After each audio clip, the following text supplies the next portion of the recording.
बोलो शंकर भगवान की जय, बोलो पार्वती माता की जय, कार्तिक जी की जय, गणेश भगवान की जय, बोलो सभी देवी देवतन की जय। शिव पुराण। नमामि शमीशामो निर्वाण रूपम विभुं व्यापकं ब्रह्म वेदस्वरूपं निजं निर्गुणं निर्विकल्पं निरीहं चिदाकाशमाकाशवासं भजेऽहम्। निराकार ओंकार मूलं तुरीहं गिरा ज्ञान गोतितमीशं गिरीशं करालं महाकाल कालं कृपालं गुणागार संसार पारं नतोऽहम्। तुषाराद संकाश गौरम गभीरम मनोभूति कोटि प्रवासी शरीरम स्फरोल मूल कल्लोल नीचार गंगा लसद वाल वालेन्द्र कंठे भुजंगा चलत कुंडलम शुभ्र नेत्रम विशालम प्रसन्नामुनं नीलकंठम दयालम मृगादिषु चर्मंबरम मुंडमालं प्रियं शंकरं सर्वनाथं भजामि। प्रचंडं प्रगष्टं प्रगलं परेशम् अखंडम अजं बाणकोटि प्रकाशं त्रिशूल निर्मूल नमशूल पाणिं भजेऽहं भवानी पतिं व्यावगम्यं कलातीत कल्याण कल्पांतकारी सदा सच्चिदानंद दाता पुरारी चिदानंद संदो है मोहापहारी प्रसिद्ध प्रसिद्ध प्रभो मनमथारी अयावद उमानाथ पादारविंदम जन्ते हलोके परिवानरायणं न तावद् सुखं शांत संतापनाशं प्रसिद्ध प्रभो सर्वभूतादिवासं न जानम योगम जपम नैव पूजा न जानम योगम जपम नैव पूजा न तो हम सदा सर्वदा सव्यतोभ्यम जरा जन्म दुःख घटातव्यमानम प्रभो पाय आपम नमामि शंभो प्रभु पाय आपम नमामि शंभो। रुद्राष्टकम प्रोक्तम विप्रे हर्तो से ये पठन्ति नरा भक्त्या तेषां शंभु प्रसीदति। सुन विनती सर्वज्ञ सेव देख विप्र अनुराग नव मंदिर बाणी भय हे दुजवर वर मां जो प्रसन्न प्रभु मोहे पर नाथ दीन प्रभु ने निज पर भक्ति देव प्रभु पुंदु सरवर दे तब माया बस जीव जड़ संकट फिरहि बिरान। तिन पर क्रोध न कीजिए कृपा सिंधु भगवान। शंकर दीन दयाल अब मुँह पर हो कृपाल। सात अनुग्रह हो ते नाथ तोर ही काल से आपत। रामचंद्र पत जय शरणम शंकर हरि ओम जय जय सिया राम जय जय हनुमान हरि की जय। मंगल भवन अमंगल हारी प्रभु से दशरथ अजर बिहारी। दीन दयाल बिरद संभारी हरऊ नाथ मम संकट भारी। बोलो शंकर भगवान की जय। शिव पुराण प्रारंभ 41वां अध्याय। शिव द्वारा दक्ष को जीवित करना। देवताओं ने महादेव जी की बहुत स्तुति की और कहा, भगवान आप ही परम ब्रह्म हैं और इस जगत में सर्वत्र व्याप्त हैं।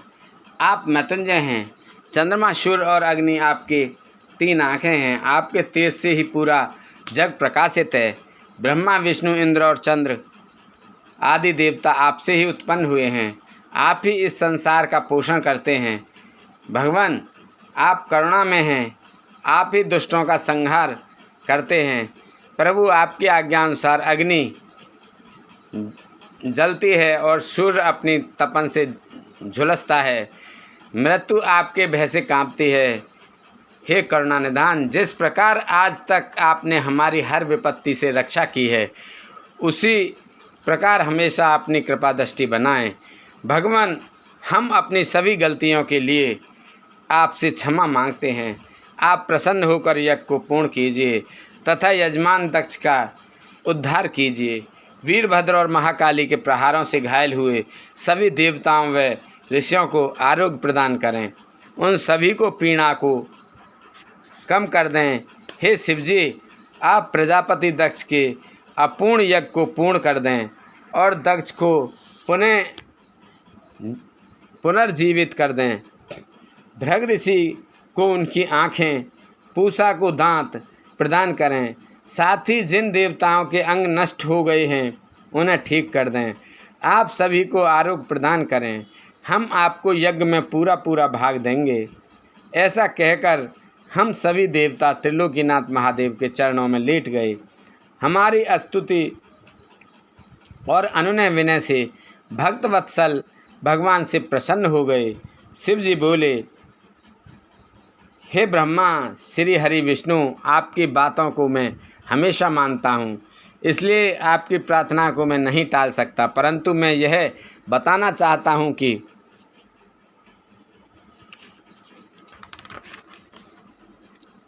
दक्ष के यज्ञ का विनाश मैंने नहीं किया है। उसके यज्ञ का विध्वंस इसलिए हुआ है क्योंकि वह हमेशा दूसरों का बुरा चाहता है, उनसे द्वेष रखता है। परंतु जो दूसरों का बुरा चाहता है उसका ही बुरा होता है।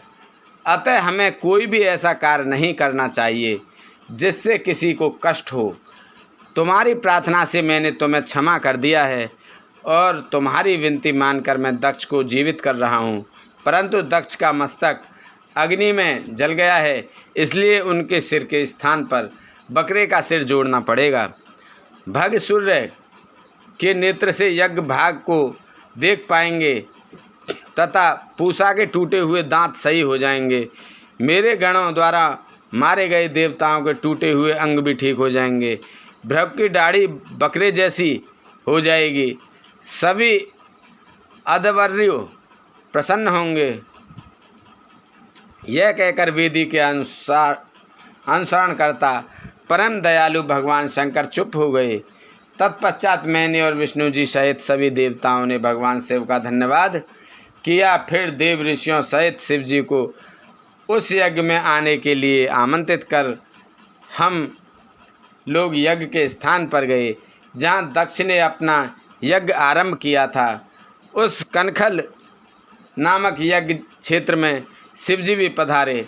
तब उन्होंने वीरभद्र द्वारा किए गए उस विध्वंस को देखा।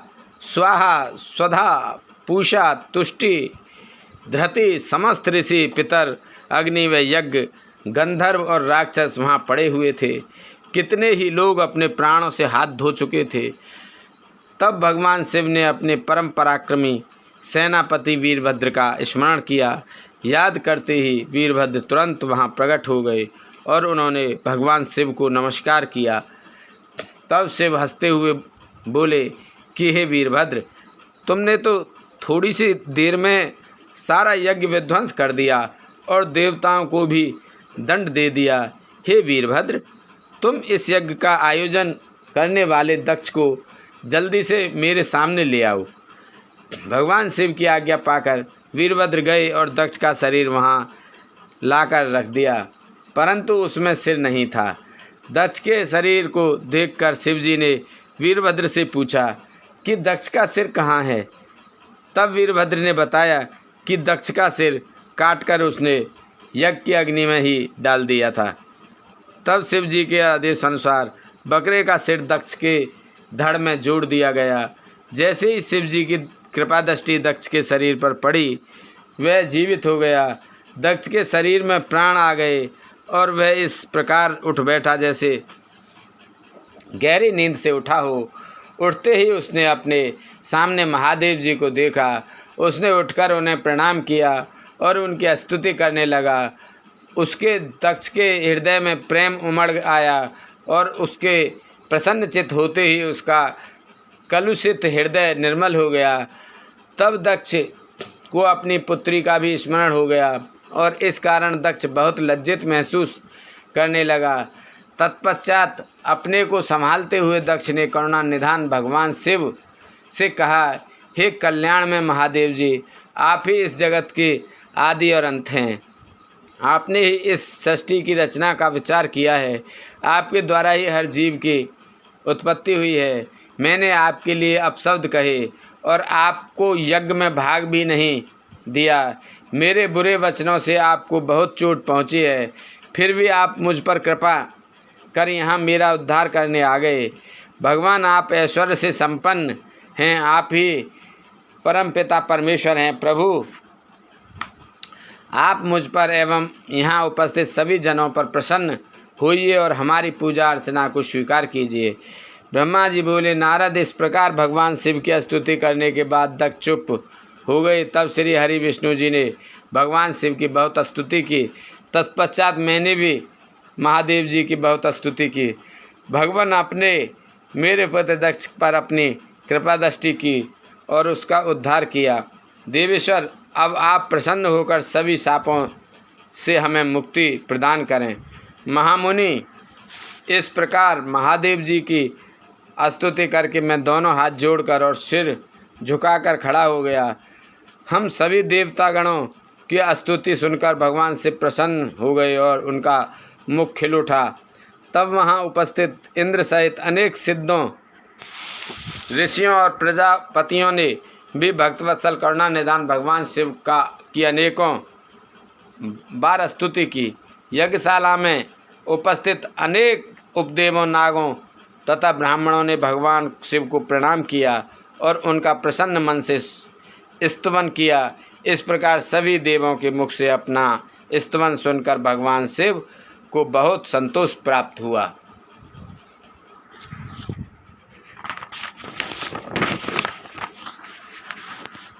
42वां अध्याय, दक्ष का यज्ञ को पूर्ण करना। ब्रह्मा जी कहते हैं, नारद मुनि, इस प्रकार श्री हरि मेरे देवताओं और ऋषियों मुनियों की स्तुति से भगवान शंकर बहुत प्रसन्न हुए। वे हम सबको कृपा दृष्टि से देखते हुए बोले, प्रजापति दक्ष, मैं तुम सभी पर प्रसन्न हूँ। मेरा अस्तित्व सबसे अलग है। मैं स्वतंत्र ईश्वर हूँ, फिर भी मैं सदैव अपने भक्तों के अधीन ही रहता हूँ। 4 प्रकार के पुण्यात्मा मनुष्य ही मेरा भजन करते हैं। उनमें पहला आर्थ, दूसरा जिज्ञासु, तीसरा अर्थार्थी और चौथा ज्ञानी है। परंतु ज्ञानी को ही मेरा खास सानिध्य प्राप्त होता है, उसे मेरा ही स्वरूप माना जाता है। वेदों को जानने वाले परम ज्ञानी ही मेरे स्वरूप को जानकर मुझे समझ सकते हैं। जो मनुष्य कर्मों के अधीन रहते हैं वे मेरे स्वरूप को नहीं पा सकते। इसलिए तुम ज्ञान को जानकर शुद्ध हृदय एवं बुद्धि से मेरा स्मरण कर उत्तम कर्म करो। हे दक्ष, मैं ही ब्रह्मा और विष्णु का रक्षक हूँ, मैं ही आत्मा हूँ, मैंने ही इस संसार की सृष्टि की है, मैं ही संसार का पालन करता हूँ, मैं ही दुष्टों का नाश करने के लिए संहारक बन उनका विनाश करता हूँ। बुद्धिहीन मनुष्य जो कि सदैव सांसारिक बंधनों और मोह माया में फंसे रहते हैं कभी भी मेरा साक्षात्कार नहीं कर सकते। मेरे भक्त सदैव मेरे ही स्वरूप का चिंतन और ध्यान करते हैं। हम तीनों अर्थात ब्रह्मा, विष्णु और रुद्रदेव एक ही हैं। जो मनुष्य हमें अलग ना मानकर हमारा एक ही स्वरूप मानता है उसे सुख, शांति और समृद्धि की प्राप्ति होती है। परंतु जो अज्ञानी मनुष्य हम तीनों को अलग अलग मानकर हम में भेदभाव करते हैं वे नरक के भागी होते हैं। हे प्रजापति दक्ष, यदि कोई श्री हरि का परम भक्त मेरी निंदा या आलोचना करेगा या मेरा भक्त होकर ब्रह्मा और विष्णु का अपमान करेगा उसे निश्चय ही मेरे कोप का भागी होना पड़ेगा। तुम्हें दिए गए सभी शाप उसको लग जाएंगे। भगवान शिव के इन वचनों को सुनकर सभी देवताओं, ऋषि मुनियों तथा श्रेष्ठ विद्वानों को हर्ष हुआ तथा दक्ष भी प्रभु की आज्ञा मानकर अपने परिवार सहित शिव जी की भक्ति में मग्न हो गया। सब देवता भी महादेव जी का गुणगान करने लगे कि शिव भक्ति में लीन हो गए और उनके भजनों को गाने लगे। इस प्रकार जिसने जिस प्रकार से भगवान शिव की स्तुति और आराधना की, भगवान शिव ने प्रसन्नतापूर्वक उसे ऐसा ही वरदान प्रदान किया। तत्पश्चात भक्तवत्सल भगवान शंकर जी से आज्ञा पाकर प्रजापति दक्ष ने अपना यज्ञ पुनः आरंभ किया। उस यज्ञ में उन्होंने सर्वप्रथम शिव जी का भाग दिया। सब देवताओं को भी उचित भाग दिया गया। यज्ञ में उपस्थित सभी ब्राह्मणों को दक्ष ने सामर्थ्य के अनुसार दान दिया। महादेव जी का गुणगान करते हुए दक्ष ने यज्ञ के सभी कर्मों को भक्तिपूर्वक संपन्न किया। इस प्रकार सभी देवताओं, मुनियों और ऋषि तत्वों जो सहयोग से दक्ष का यज्ञ सानंद संपन्न हुआ। तत्पश्चात सभी देवताओं और ऋषि मुनियों ने महादेव जी के यज्ञ यश का गान किया और अपने अपने निवास की ओर चले गए। वहाँ उपस्थित अन्य लोगों ने भी शिव जी से आज्ञा मांगकर वहाँ से प्रस्थान किया। तब मैं और विष्णु जी भी शिव वंदना करते हुए अपने अपने लोक को चले गए। दक्ष ने करुणा निधान भगवान शिव की अनेकों बार स्तुति की और शिव जी को बहुत सम्मान दिया। तब वे भी प्रसन्न होकर अपने गणों को साथ लेकर कैलाश पर्वत पर चल दिए। कैलाश पर्वत पर पहुंचकर शिव जी को अपनी प्रिय पत्नी देवी सती की याद आने लगी। महादेव जी ने वहां उपस्थित गणों से उनके बारे में अनेक बातें की। वे उनको याद करके व्याकुल हो गए। हे नारद, मैंने तुम्हें सती के परम अद्भुत और दिव्य चरित्र का वर्णन सुनाया। यह कथा भोग और मोक्ष प्रदान करने वाली है। यह उत्तम वृतांत सभी कामनाओं को अवश्य पूरा करता है। इस प्रकार इस चरित्र को पढ़ने व सुनने वाला ज्ञानी मनुष्य पापों से मुक्त हो जाता है। उसे यश, स्वर्ग और आयु की प्राप्ति होती है। जो मनुष्य भक्ति भाव से इस कथा को पढ़ता है उसे अपने सभी सत्कर्मों के फलों की प्राप्ति होती है। श्री रुद्र संहिता सती खंड संपूर्ण। बोलो शंकर भगवान की जय।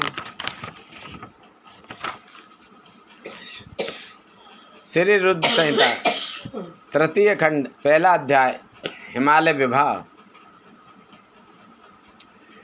नारद जी ने पूछा, हे पिता, मैं अपने पिता दक्ष के यज्ञ में अपने शरीर का त्याग करने के बाद जगदम्बा सती देवी कैसे हिमालय की पुत्री के रूप में जन्मी? उन्होंने किस प्रकार महादेव जी को पुनः पति रूप में प्राप्त किया? हे प्रभु, मुझ पर कृपा कर मेरे इन प्रश्नों के उत्तर देकर मेरी जिज्ञासा शांत कीजिए। ब्रह्मा जी उत्तर देते हुए बोले, हे मुनिश्रेष्ठ नारद, उत्तर दिशा की ओर हिमवान नामक विशाल पर्वत है। यह पर्वत तेजस्वी और समृद्ध है तथा 2 रूपों में प्रसिद्ध है। पहला स्थावर और दूसरा जंगम। उस पर्वत पर रत्नों की खान है। इस पर्वत के पूर्वी और पश्चिमी भाग समुद्र से लगे हुए हैं। हिमवान पर्वत पर अनेक प्रकार के जीव जंतु निर्भय होकर निवास करते हैं। हिम के विशाल भंडार पर्वत की शोभा बढ़ाते हैं। अनेक देवता, ऋषि मुनि और सिद्ध पुरुष उस पर्वत पर निवास करते हैं। हिमवान पर्वत पवित्र और पावन है। अनेक ज्ञानियों और साधु संतों की तपस्या इस स्थान पर सफल हुई है। भगवान शिव को यह पर्वत अत्यंत प्रिय है, क्योंकि इस पर प्रकृति का हर रंग देखने को मिलता है। एक बार की बात है, गिरवर हिमवान ने अपने कुल की परंपरा को आगे बढ़ाने तथा धर्म की वृद्धि कर अपने पितरों को संतुष्ट करने के लिए विवाह करने के विषय में सोचा। तब हिमवान ने विवाह करने का पूरा मन बना लिया। तब वे देवताओं के पास गए और उन देवताओं से बड़े संकोच के साथ अपने विवाह करने की इच्छा बताई। तब देवता प्रसन्न होकर अपने पितरों के पास गए और प्रणाम कर एक और खड़े हो गए। तब पितरों ने देवताओं के आने का कारण पूछा। इस पर देवताओं ने कहा, हे पितरों, आपकी सबसे बड़ी पुत्री मैना मंगल स्वरूपिणी है। आप मैना का विवाह गिरिराज हिमवान से कर दें। इस विवाह से सभी को लाभ होगा, सबका मंगल होगा तथा साथ ही हमारे कुल में जन्मी इन कन्याओं में से कम एक तो शाप मुक्त हो जाएगी। तब पितरों ने थोड़ा विचार करने के बाद इस विवाह की स्वीकृति प्रदान कर दी। पितरों ने प्रसन्नतापूर्वक बहुत बड़ा उत्सव रचाया और अपनी पुत्री मैना के साथ हिमवान का विवाह कर दिया। विवाह उत्सव में श्री हरि विष्णु सहित सभी देवी देवता सम्मिलित हुए थे। विवाह उपरांत सभी देवता प्रसन्नतापूर्वक अपने अपने लोक को चले गए। हिमवान भी मैना के साथ अपने लोक को प्रस्थान कर गए। दूसरा अध्याय, पूर्व कथा। नारद जी बोले, हे पितामह, अब आप मैना की उत्पत्ति के बारे में बताइए। साथ ही कन्याओं को दिए शाप के बारे में मुझे बताकर मेरी शंका का समाधान कीजिए। नारद जी के ये वचन सुनकर ब्रह्मा जी मुस्कुराए और बोले, हे नारद, मेरे पुत्र दक्ष की 60,000 पुत्रियां हुईं, जिनका विवाह कश्यप आदि महर्षियों से हुआ। उनमें स्वधा नाम वाली कन्या का विवाह पितरों के साथ हुआ था। उनकी 3 पुत्रियां हुईं। वे बड़ी सौभाग्यशाली और साक्षात धर्म की मूर्ति थीं। उनमें पहली कन्या का नाम मैना, दूसरी का धन्या, तीसरी का कलावती था। ये तीनों कन्याएं पितरों की मानस पुत्रियां थीं, अर्थात उनके मन से प्रकट हुई थीं। इन तीनों का जन्म माता की कोख से नहीं हुआ था। ये संपूर्ण जगत की वंदनीय हैं। इनके नामों का स्मरण और कीर्तन करके मनुष्य को सभी मनोवांछित फलों की प्राप्ति होती है। ये तीनों सारे जगत में मनुष्य एवं देवताओं से प्रेरित होती हैं। इनको लोक माताएं नाम से भी जाना जाता है। मुनीश्वर एक बार मैना, धन्या और कलावती तीनों बहनें श्वेत द्वीप में विष्णु जी के दर्शन करने के लिए गईं। वहाँ बहुत से लोग एकत्रित हो गए थे। उस स्थान पर मेरे पुत्र सनकादिक भी आए हुए थे। सबने विष्णु जी की बहुत स्तुति की। सभी सनकादिक को देखकर उनके स्वागत के लिए खड़े हो गए, परंतु ये तीनों बहनें उनके स्वागत के लिए खड़ी नहीं हुई। उन्हें शिवजी की माया ने मोहित कर दिया था। तब इन बहनों के इस बुरे व्यवहार से वे क्रोधित हो गए और उन्होंने इन बहनों को शाप दे दिया। सनकादिक मुनि बोले कि तुम तीनों बहनों ने अभिमानवश खड़े होकर मेरा अभिवादन नहीं किया, इसलिए तुम सदैव स्वर्ग से दूर हो जाओगी और मनुष्य के रूप में ही पृथ्वी पर रहोगी। तुम तीनों मनुष्यों की ही स्त्रियां बनोगी। तीनों साध्वी बहनों ने चकित होकर ऋषि का वचन सुना। तब अपनी भूल स्वीकार करके वे तीनों सिर झुकाकर सनकादिक मुनि के चरणों में गिर पड़ीं और उनकी अनेकों प्रकार से स्तुति करने लगीं। उन्होंने अनेकों प्रकार से क्षमा याचना की। तीनों कन्याएं मुनिवर को प्रसन्न करने हेतु उनकी प्रार्थना करने लगीं। वे बोली कि हम मूर्ख हैं जो हमने आपको प्रणाम नहीं किया। अब हम पर कृपा कर हमें स्वर्ग को पुनः प्राप्त करने का कोई उपाय बताइए। तब सनकादिक मुनि बोले, हे पितरों की कन्याओं, हिमालय पर्वत हिम का आधार है। तुम में सबसे बड़ी मैना हिमालय की पत्नी होगी और इसकी कन्या का नाम पार्वती होगा। दूसरी कन्या धन्या राजा जनक की पत्नी होगी और इसके गर्भ से महालक्ष्मी के साक्षात स्वरूप देवी सीता का जन्म होगा। इसी प्रकार तीसरी पुत्री कलावती राजा वृषभान को पति रूप में प्राप्त करेंगी और राधा की माता होने का गौरव प्राप्त करेंगी। तत्पश्चात मैना व हिमालय अपनी पुत्री पार्वती के वरदान से कैलाश पद को प्राप्त करेंगे। धन्या और उनके पति राजा शीर्ध्वज जनक देवी सीता के पुण्य स्वरूप के कारण वैकुंठ धाम को प्राप्त करेंगे। वृषभानु और कलावती अपनी पुत्री राधा के साथ गोलोक में जाएंगे। पुण्य कर्म करने वालों को निश्चय ही सुख की प्राप्ति होती है, इसलिए सदैव सत्य मार्ग पर आगे बढ़ना चाहिए। तुम पितरों की कन्या होने के कारण स्वर्ग भोगने के योग्य हो, परंतु मेरा शाप भी अवश्य फलीभूत होगा। परंतु जब तुमने मुझसे क्षमा मांगी है तो मैं तुम्हारे शाप के असर को कुछ कम अवश्य कर दूंगा। धरती पर अवतीर्ण होने के पश्चात तुम साधारण मनुष्यों की भांति ही रहोगी, परंतु विवाह के पश्चात जब तुम्हें संतान की प्राप्ति हो जाएगी और तुम्हारी कन्याओं को यथा योग्य वर मिल जाएंगे और उनका विवाह हो जाएगा, अर्थात तुम अपनी सभी जिम्मेदारियों को पूर्ण कर लोगे, तब भगवान श्री हरि विष्णु के दर्शनों से तुम्हारा कल्याण हो जाएगा। मैना की पुत्री पार्वती कठिन तप के द्वारा शिव की प्राण वल्लभा बनेगी। धन्या की पुत्री सीता दशरथ नंदन श्री रामचंद्र जी को पति रूप में प्राप्त करेगी। कलावती की पुत्री राधा श्री कृष्ण के स्नेह में बंधकर उनकी प्रिया बनेगी। यह कहकर मुनि सनकादिक वहाँ से अंतर्ध्यान हो गए। तत्पश्चात पितरों की तीनों कन्याएं शाप से मुक्त होकर अपने धाम को चली गईं। तीसरा अध्याय, देवताओं का हिमालय के पास जाना। तीसरा अध्याय, देवताओं का हिमालय के पास जाना। नारद जी बोले, हे ब्रह्मा जी, हे महामते, आपने अपने श्रीमुख से मैना के पूर्व जन्म की कथा कही जो कि अद्भुत व अलौकिक थी। भगवान, अब आप मुझे यह बताइए कि पार्वती जी मैना से कैसे उत्पन्न हुई और उन्होंने त्रिलोकीनाथ भगवान शिव को किस प्रकार पति रूप में प्राप्त किया। ब्रह्मा जी बोले, हे नारद, मैना और हिमवान के विवाह पर बहुत उत्सव मनाया गया। विवाह के पश्चात वे दोनों अपने घर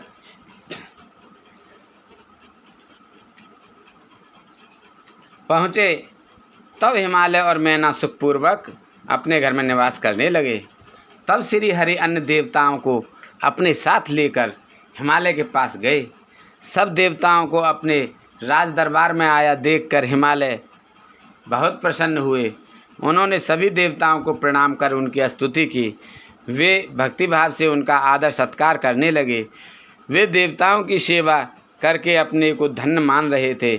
मुने हिमालय दोनों हाथ जोड़कर उनके सामने खड़े हो गए और बोले, भगवान, आप सबको एक साथ अपने घर आया देखकर मैं प्रसन्न हूँ। सच कहूँ तो आज मेरा जीवन सफल हो गया है। आज मैं धन्य हो गया हूँ। मेरा राज्य और मेरा पूरा कुल आपके दर्शन मात्र से ही धन्य हो गया। आज मेरा तप, ज्ञान और सभी कार्य सफल हो गए हैं।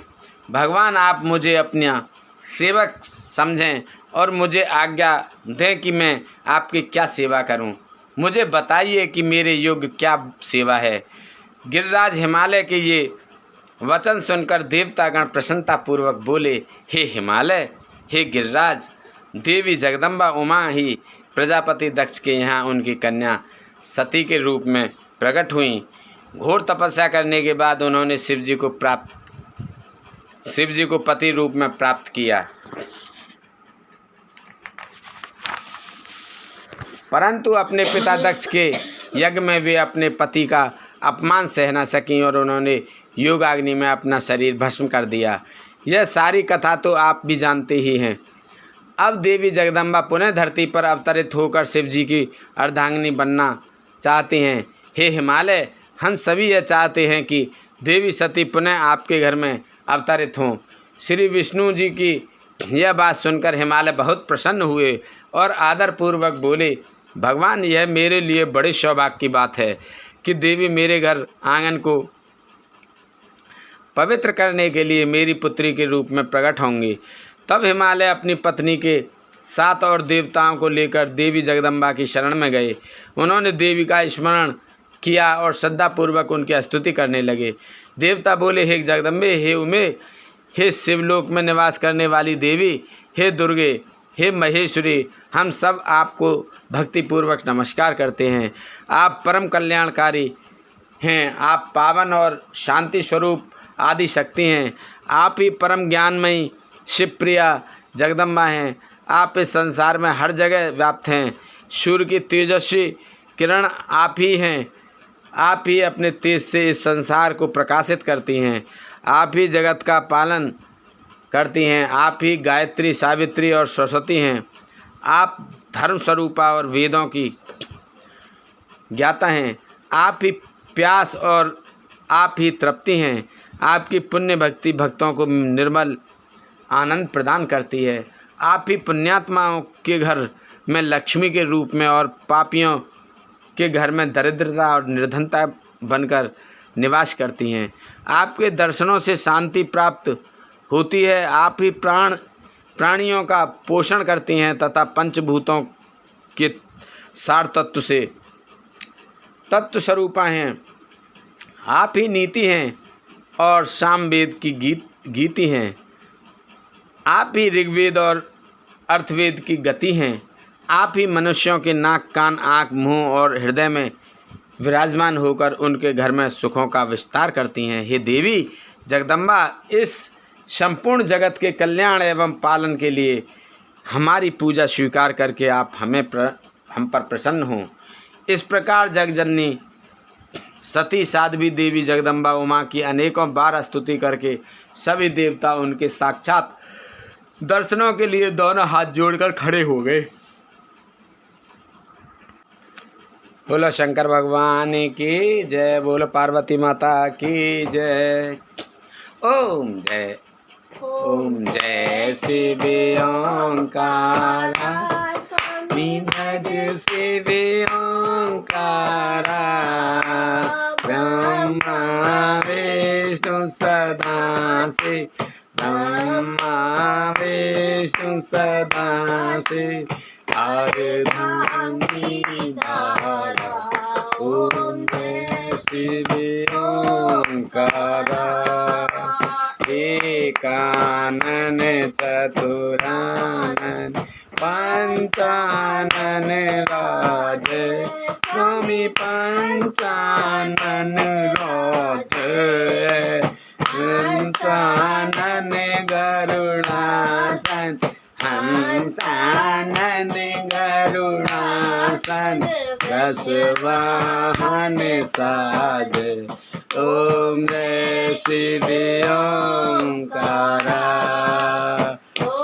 भुज चार चतुर्भुज, दस भुज सोह, अमी दस भुज सो है, तेरे गुण रूप निरखता, तेरे गुण रूप निरखता, त्रिभुवन जन मोहे, जय शिव ओंकारा, माला बने माला रुंडे माला धारी, स्वामी रुंडे माला धारी, चंदन मृग मद सोहे, चंदन मृग मद सोहे, भाले शशिधारी, ओम जय शिव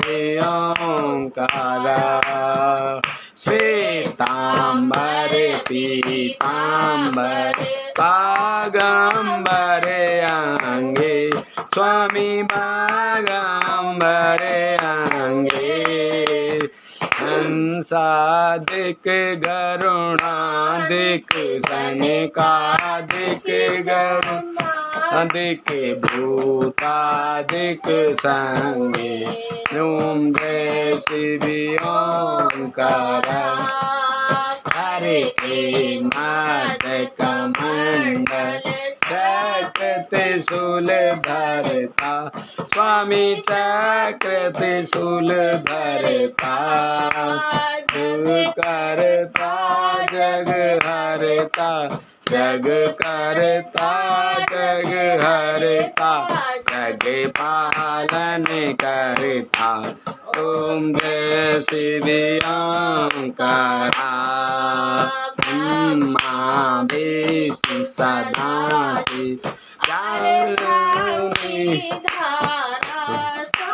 ब्रह्मा विष्णु सदा शिव जानते अविवेका स्वामी जानते अविवेका प्रणमाक्षर में शोभित प्रणमाक्षर में शोभित ये तीनों एका ओम जय शिव ओंकारा रुक्मिण स्वामी जी की आरती जो कोई नर गावे स्वामी प्रेम सहित गावे कहत शिवानंद स्वामी भजते हरि हरे स्वामी मन वांछित फल पावे ओम जय ओंकारा जय शिव ओंकारा स्वामी भज शिव ओंकारा विष्णु सदा शिव ब्रह्मा विष्णु सदा शिव नारदाग्नि धारा ओम जय शिव ओंकारा